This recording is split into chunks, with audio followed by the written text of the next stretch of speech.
आणि आता बघूया जगाच्या पाठीवर काय चाललंय. पण सुरुवातीला बातम्या आपण बघणार आहोत त्यातल्या, कारण तुर्कस्तान आणि सिरियाला हादरवून टाकणाऱ्या भूकंपाबद्दलच्या.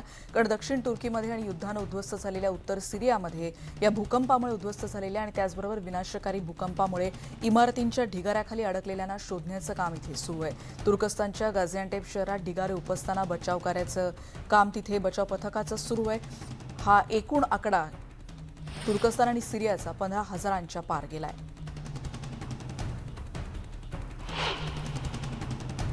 इमारतींच्या ढिगाऱ्यांमधून मृतदेह बाहेर काढण्यासाठी बचाव पथकांनी कंबर कसली. तब्बल 24,000हून अधिक शोध पथकं इथे तैनात आहेत आणि आपत्कालीन कर्मचारी विभागाचे पथक देखील त्यांच्यासाठी तैनात आहेत. तुर्कस्तानचे अध्यक्ष एर्दोगन यांनी देखील याविषयीची माहिती दिली आहे. तब्बल 13 दशलक्ष नागरिक या सगळ्यामुळे प्रभावित झाल्याचं त्यांनी सांगितलंय. या सगळ्या भागात एकूण 10 प्रांतांमध्ये आणीबाणीची स्थिती जाहीर करण्यात आली आहे. अमेरिकेचे राष्ट्राध्यक्ष जो बायडन यांनी तुर्कस्तान आणि सिरियाच्या भागात झालेल्या भूकंपानंतर अमेरिकेकडून तात्काळ मदतीची घोषणा केली. व्हाईट हाऊसच्या ब्रीफिंगमध्ये प्रेस सेक्रेटरी केरिन यांनी याविषयीची माहिती दिली. शोध आणि बचाव पथकं इथे तैनात करण्यात आली आहेत अशी माहिती त्यांनी यावेळी दिली आणि वैद्यकीय मदत देण्याबद्दल देखील याविषयी माहिती देण्यात आली. वॉशिंग्टन आणि बीजिंगमधील संबंध शांत पण दृढ आणि व्यावहारिक राहतील असं देखील या ब्रीफिंगमध्ये चीनशी संबंधांबद्दल सांगण्यात आलं. तुर्कस्तानला जगभरातून मदतीचा ओघ पोहोचतो. युक्रेनमध्ये सुरू असलेल्या युद्धावरून मतभेद असूनही किमान 24 देशांचे कर्मचारीही इथल्या बचाव कार्यामध्ये सहभागी झालेत. बुधवारी ब्रिटननं हाताय प्रांतात शोध आणि बचाव पथकं पाठवली आहेत. अंताक्या येथील अर्धवट कोसळलेल्या इमारतीत अजूनही बचाव कार्य केले जात आहे. तुर्कस्तानचा शेजारी आणि ऐतिहासिक प्रतिस्पर्धी असलेल्या ग्रीसनंही लष्करी वाहतूक विमान इथे पाठवले, ज्यात 21 स्वयंसेवक आहेत, 2 श्वान आणि एक विशेष बचाव वाहनाचा देखील यात समावेश आहे. या व्यतिरिक्त स्ट्रक्चरल इंजिनियर, 5 डॉक्टर्स आणि भूकंप नियोजन तज्ज्ञांचा देखील यात समावेश आहे. रेड क्रॉस या आंतरराष्ट्रीय समितीसह मदत गट वैद्यकीय उपकरणं, अन्न, ब्लँकेट्स, गाद्या आणि इतर आवश्यक वस्तूंचं मदत देखील पाठवली जाते.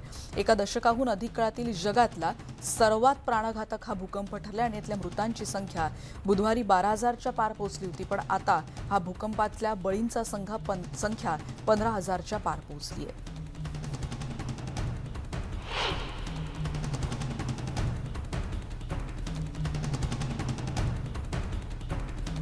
भूकंपातून वाचलेले रहिवासी आता प्रियजनांना वाचवण्याची वाट पाहत आहेत. कारण तुर्की शहरातील आतंक्यामधली दृश्य आपण बघतोय. तुर्कस्तान आणि सिरियाच्या रहिवाशांचा एक गट त्यांच्या घराच्या ढिगाऱ्यासमोर शेकोटी पेटून तिथे थांबलेला होता.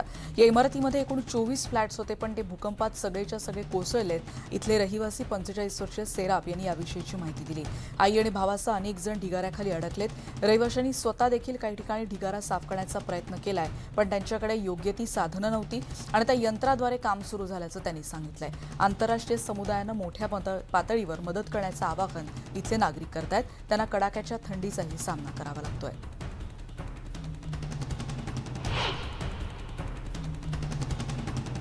तुर्कस्तानमध्ये शोध आणि बचाव कार्यात मदत करण्यासाठी पोर्तुगलनं देखील अग्निशमन दल, नागरी संरक्षण अधिकारी, वैद्यकीय पथक आणि एक विशेष लष्करी आणीबाणी युनिट म्हणजेच पथक देखील त्यांनी पाठवलं आहे. 6 श्वानांसह 53 जणांचा समावेश आहे. हे mission European union civil protection mechanism अंतर्गत ही मोहीम राबवली जाते. 2 डझनहून अधिक देशांमधले हे प्रयत्न इथे या संघात केले जातात. इथे स्थानिक आपत्कालीन कर्मचारी देखील यात तैनात करण्यात आलेले आहेत. या भूकंपाला आपल्या देशानं दिलेल्या प्रतिसादात उणीवा असल्याचं देखील त्यांनी आता मान्य केलंय. इराकनं बुधवारी सिरिया आणि तुर्कस्तानमधल्या भूकंपग्रस्त भागात शोध पथकं देखील पाठवलेली आहेत. इराकी रेड क्रिसेंटची एक टीम, ज्यात 35 अधिकाऱ्यांचा समावेश आहे. नागरी संरक्षण दलातील शोध आणि बचाव दलातील कामगारांचा देखील यात समावेश आहे. मंत्रिमंडळाचे प्रवक्ते हैदर मजीद यांनी याविषयीची माहिती दिली आहे. सिरियात 12 वर्षांपासून आधीच सुरू असलेल्या गृहकलह, तिथे असलेली बिकट अवस्था आणि त्यात आलेला आता भूकंप, त्यामुळे निर्वासितांचं संकट इथे गहिरं झालंय. या भूकंपामुळे मृतांची संख्या आणखीन वाढतच जाईल अशी भीती अधिकाऱ्यांनी व्यक्त केली.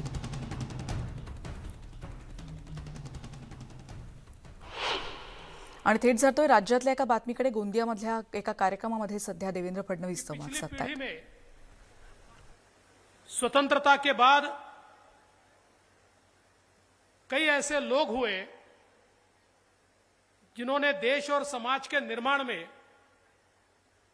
एक बहुत महत्वपूर्ण योगदान दिया। और जब हम तब के भंडारा जिले की या आज के भंडारा और गोंदिया जिले की बात करें तो उसमें बहुत प्रमुखता से नाम ये स्वर्गीय मनोहर भाई पटेल जी का हम ले सकते हैं। शिक्षा के क्षेत्र में उन्होंने किया हुआ कार्य ये बहुत ही अतुलनीय इस प्रकार का है। जिस समय मात्र 6 से 10% इतने ही लोग साक्षर थे, शिक्षित थे, ऐसे समय समाज को आगे बढ़ाना है तो शिक्षा की व्यवस्था करनी होगी। इस बात को समझकर एक साथ 22 विद्यालय और 2 महाविद्यालय तैयार करने का पराक्रम उस समय मनोहर भाई पटेल जी ने किया और वो जो न्यू भंडारा गोंदिया जिले में उन्होंने रखी, आज उसी के कारण एक पूरी शिक्षित पीढ़ी हमको यहां पर दिखाई पड़ती है और मैं ऐसा मानता हूं कि ये बहुत बड़ा योगदान उनका है। आज प्रफुल्ल भाई के, वर्षा भाभी के नेतृत्व में ये सारी संस्थाएं चल रही है और बहुत अच्छा इंफ्रास्ट्रक्चर है, शिक्षा की अच्छी व्यवस्थाएं है, इसको एक एफोर्डेबल रखने का प्रयास किया गया है। इसी के कारण आज जिन बच्चों का हमने यहां पर स्वागत किया और जिन्होंने प्रावीण्य प्राप्त किया, ऐसे बच्चों को प्रावीण्य प्राप्त करने के लिए ये व्यवस्थाएं खड़ी हुई, इसलिए ही बच्चों को अच्छी शिक्षा मिल पाई। आज हम लोग देख रहे हैं देश के प्रधानमंत्री माननीय मोदी जी नई शिक्षा नीति के साथ हमारे देश को 21वीं सदी का एक विकसित देश बनाने की कोशिश कर रहे हैं। आज हम दुनिया की 5वीं सबसे बड़ी अर्थव्यवस्था बने हैं और जल्दी ही दुनिया की 3री सबसे बड़ी अर्थव्यवस्था बनेंगे।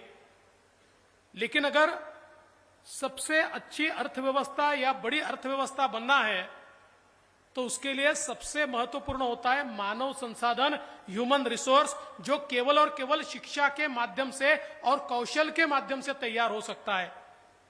और उसी के चलते नई शिक्षा नीति ने आज हमारे लिए वैश्विक मानव संसाधन तैयार करने के द्वार खुले किए हैं और उसको लोगों तक पहुंचाने के लिए जिन संस्थाओं की आवश्यकता है उनमें से जो हमारे प्रफुल्ल भाई की संस्थाएं हैं, निश्चित रूप से उन संस्थाओं के माध्यम से ऐसे ही मानव संसाधन की निर्मित होगी। और आज तो सबसे बड़ा परिवर्तन यह हुआ है कि हमारे गांवों के बच्चों को उच्च शिक्षा, तंत्र शिक्षा या मेडिकल की शिक्षा उनकी भाषा में लेने की सहूलियत दी गई है।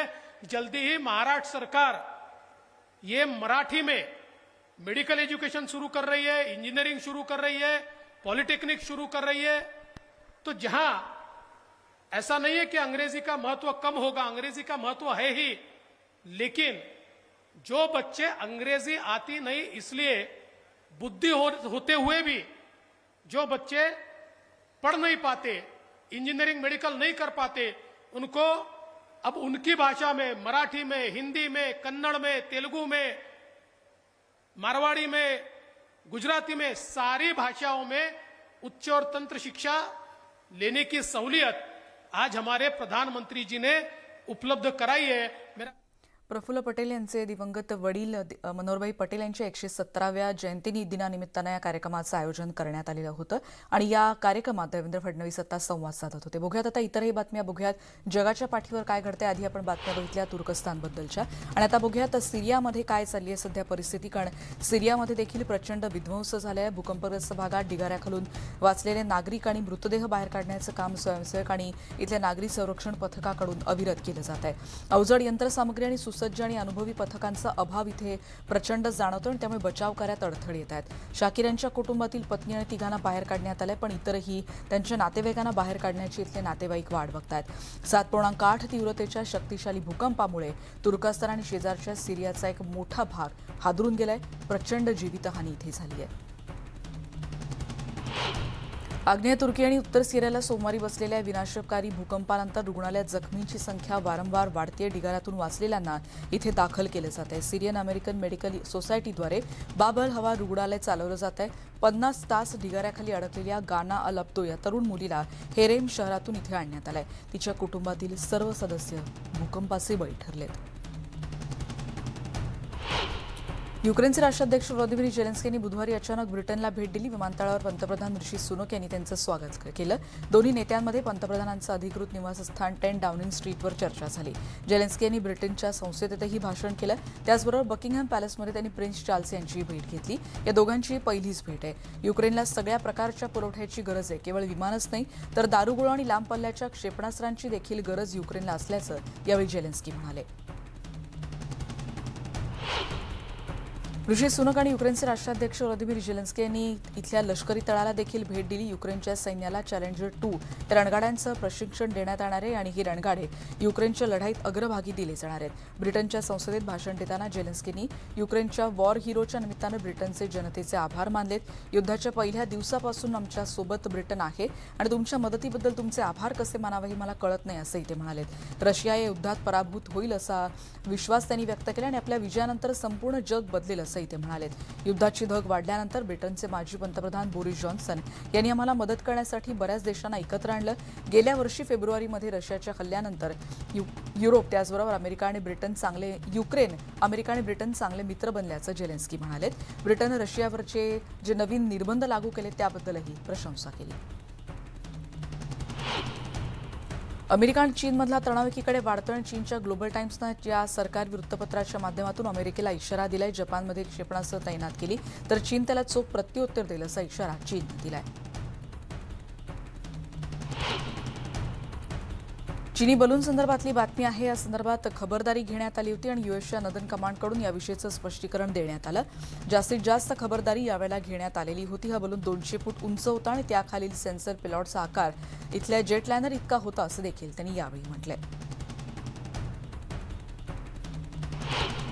जो बायडन यांनी चीनी हेरगिरी विरोधात संरक्षण मजबूत करण्यासाठी जे आदेश दिले त्यानुसार केलेल्या सुधारणांमुळे गेल्या आठवड्यात हा बलून ओळखण्यात मदत झाली असं किर्बी यांनी म्हटलेलं आहे. अमेरिकन अधिकारी आहेत ते ट्रम्प प्रशासनाच्या काळात किमान 3 वेळा आणि बायडन यांच्या अध्यक्षपदाच्या काळात एका वेळेला गुप्तचर बलूनच म्हणजे या चीननं पाठवलेल्या बलूननं अमेरिकेचे हवाई क्षेत्र ओलांडल्याचं त्यांनी यावेळी सांगितलंय.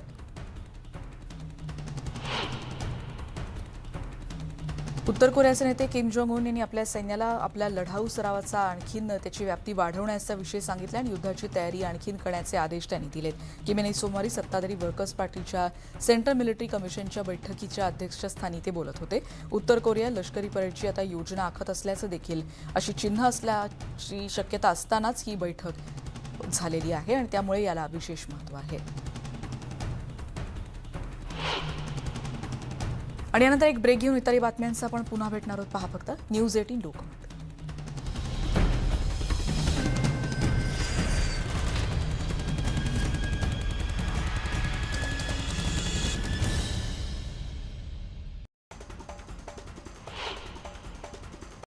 नागपूर विद्यापीठातील MSCची रद्द झालेली परीक्षा 16 फेब्रुवारीला होतीये. पूर्वीच्या वेळापत्रकात दिलेल्या वेळेनुसारच परीक्षा होणार आहे. तांत्रिक कारणांमुळे परीक्षा रद्द होती.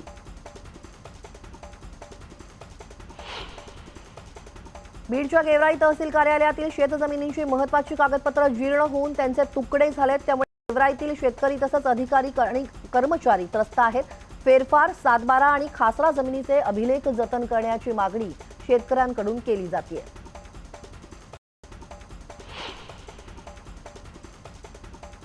त्र्यंबकेश्वर देवस्थानच्या 3 पुजाऱ्यांवरती गुन्हा दाखल झालेला आहे. काही दिवसांपूर्वी गर्भगृहातील शिवपिंडीवरती बर्फ साचल्याचा व्हिडिओ व्हायरल झाला होता. अनिसनं या प्रकरणी चौकशीची मागणी लावून धरली होती. अखेर चौकशीनंतर पुजाऱ्यांनीच बर्फ आणून टाकल्याचं उघड झालं.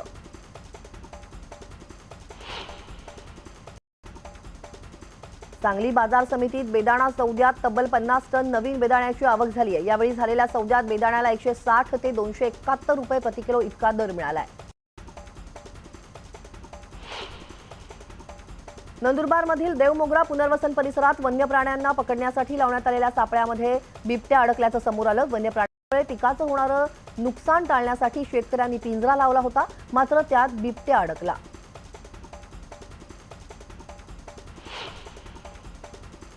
केंद्रीय गृहमंत्री अमित शहा यांनी मुख्यमंत्री शिंदेंना मराठीतून वाढदिवसाच्या शुभेच्छा दिल्यात. तुम्ही संपूर्ण निष्ठेनं आणि समर्पणानं राज्याच्या विकासाला गती देण्यासाठी कार्य करता आहात. तुमच्या दीर्घायुष्यासाठी मी देवाकडे प्रार्थना करतो, असं ट्विट शहांनी केलंय. मुख्यमंत्री एकनाथ शिंदेंचा आज वाढदिवस आहे आणि यानिमित्त राज्यभरातून त्यांच्यावर शुभेच्छांचा वर्षाव सुरू आहे. दरम्यान उपमुख्यमंत्री देवेंद्र फडणवीस यांनी ठाण्यातील मुख्यमंत्र्यांच्या निवासस्थानी जाऊन मुख्यमंत्र्यांना वाढदिवसाच्या शुभेच्छा दिल्या. नागपुरात मुख्यमंत्री एकनाथ शिंदेंचा वाढदिवस मोठ्या उत्साहात साजरा करण्यात येतोय. मुख्यमंत्र्यांच्या दीर्घायुष्यासाठी कार्यकर्त्यांकडून शनी मंदिरात हवन महापूजा करण्यात आली.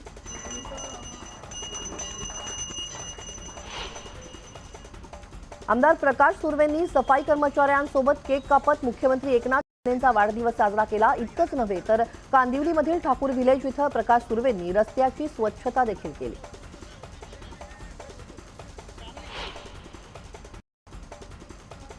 ज्येष्ठ समाजसेवक अण्णा हजारे यांनी मुख्यमंत्री एकनाथ शिंदेंना फोन करून वाढदिवसाच्या शुभेच्छा दिल्यात. यावेळी अण्णा हजारेंच्या सदिच्छा भेटीसाठी लवकरच राळेगण सिद्धी दौरा करणार असल्याचं मुख्यमंत्र्यांनी म्हटलं.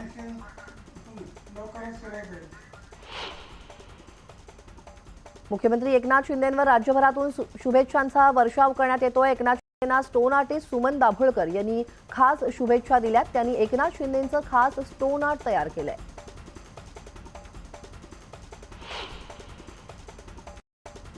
चिंचवड मतदारसंघात निवडणूक आचारसंहिता लागू झाली आहे. त्यामुळे निवडणूक तपास आयोगाच्या पथकानं चारचाकी वाहनांची तपासणी सुरू केली आहे. निवडणूक आयोगाचे कर्मचारी आणि अधिकारी वाहनांची झाडाझडती घेत.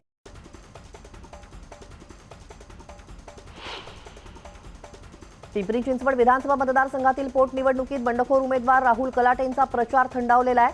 अर्ज भरल्यानंतर मवियाकडून आपली मनधरणी करण्यात आलेली नसून जनतेसाठी निवडणूक लढवण्यावरती ठाम असल्याचं त्यांनी स्पष्ट केलं. जनता महाविकास आघाडीसोबत असून कसबा चिंचवड आणि निवडणुकीमध्ये याचा प्रत्यय येईल असा विश्वास संजय राऊतांनी व्यक्त केला. दरम्यान विधानसभेच्या अध्यक्षपदावरती नाना पटोले असते तर आज वेगळं चित्र दिसलं असतं असंही ते म्हणाले.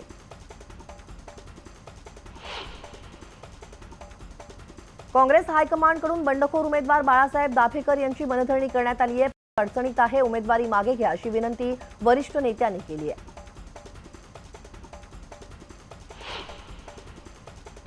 काँग्रेसच्या प्रदेश उपाध्यक्ष आमदार डॉक्टर प्रताप सातव यांच्यावरती काल कळमनुरी तालुक्यातील कसबे धावंडा इथं एका व्यक्ती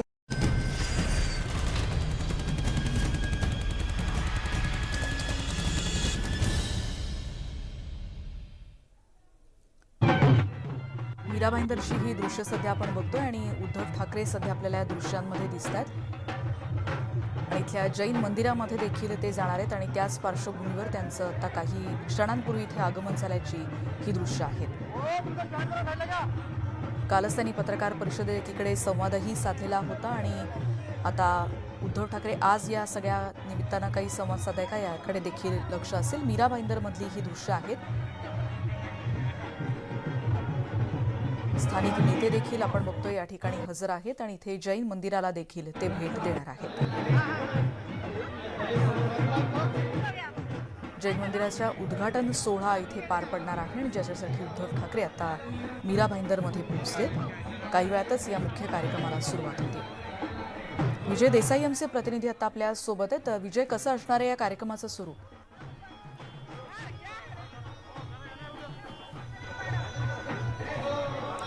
विजय, माझा आवाज तुमच्यापर्यंत पोहोचतोय? आपण पुन्हा एकदा विजय देसाई यांच्याशी संपर्क साधण्याचा प्रयत्न करूयात. पण उद्धव ठाकरे आता मीरा भाईंदरमध्ये पोहोचलेत आणि काही वेळातच जैन मंदिराच्या उद्घाटनाचा कार्यक्रम आता इथे सुरू होतोय. त्यासाठी काही क्षणांपूर्वीच उद्धव ठाकरे यांचं आगमन तिथे झालेलं आहे. विजय देसाई आमचे प्रतिनिधी आता आपल्या सोबत आहेत. विजय, एकूणच या कार्यक्रमाचं कसं स्वरूप असणार आहे? या ठिकाणी उद्धव ठाकरे या ठिकाणी उद्धव ठाकरे आलेले आहेत. त्यांच्यासोबत विनायक राऊत आलेले आहेत आणि आता जिल्हाभराचा कार्यक्रम आता सुरू झालेला आहे. दुसरीकडे आता उद्धव ठाकरे गेलेले आहेत आणि आता पानप्रतिष्ठापना केली जात आहे. खास करून जैन मंदिरातला हा शलाका महोत्सवाविषयी सांगता येईल का? आणि त्या दृष्टीनं म्हणजे त्याच्यासाठी उद्धव ठाकरेंना तिथे आमंत्रित करण्यात आले, त्यांच्या हस्ते उद्घाटन होतं, याविषयी आणखीन काही माहिती सांगू शकाल? या ठिकाणी शिवसैनिक मोठ्या प्रमाणात आलेले आहेत. भव्य स्वागत असं करण्यात आलं. पहिल्यांदा काकीमिरा येथे उद्धव ठाकरे यांचं पुष्पगुच्छ घेऊन स्वागत करण्यात आलं. मोठी सायकलची रॅली सुद्धा या ठिकाणी मोटरसायकलची रॅली काढण्यात आली होती आणि ती रॅली पूर्णतः या ठिकाणी घेऊन आले होते आणि आता उद्घाटनाला सुरुवात होत आहे. धन्यवाद विजय या माहितीबद्दल. आपण बघतोय उद्धव ठाकरे मीरा भाईंदरमध्ये पोहोचलेले आहेत आणि जैन मंदिराच्या या उद्घाटन कार्यक्रमाला सुरुवात होताना आपण बघतोय. काही क्षणातच या कार्यक्रमासाठी आणि या उद्घाटनासाठी दर्शन घेत आहेत उद्धव ठाकरे. आपण या दृश्यांमध्ये पाहतो आहोत.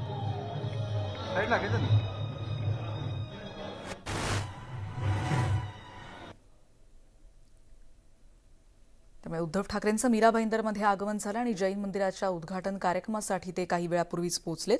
इथे शलाका महोत्सवाचं देखील आयोजन करण्यात आलं होतं आणि विजय देसाई जसं आमचं प्रतिनिधी सांगत होते त्याप्रमाणे इथे एका रॅलीचं देखील आयोजन काही वेळापूर्वी करण्यात आलेलं होतं.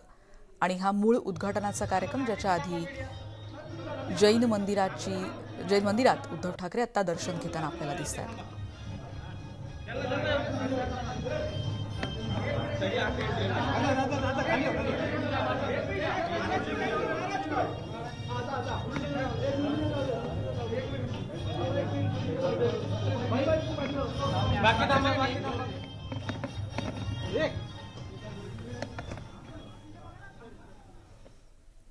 या सगळ्या बातम्यांचा आढावा येणाऱ्या बुलेटिनमध्ये देखील घेत राहणार आहोत. पण आता या बुलेटिनमध्ये इथेच थांबतो आहोत. पहा फक्त न्यूज 18 लोकमत.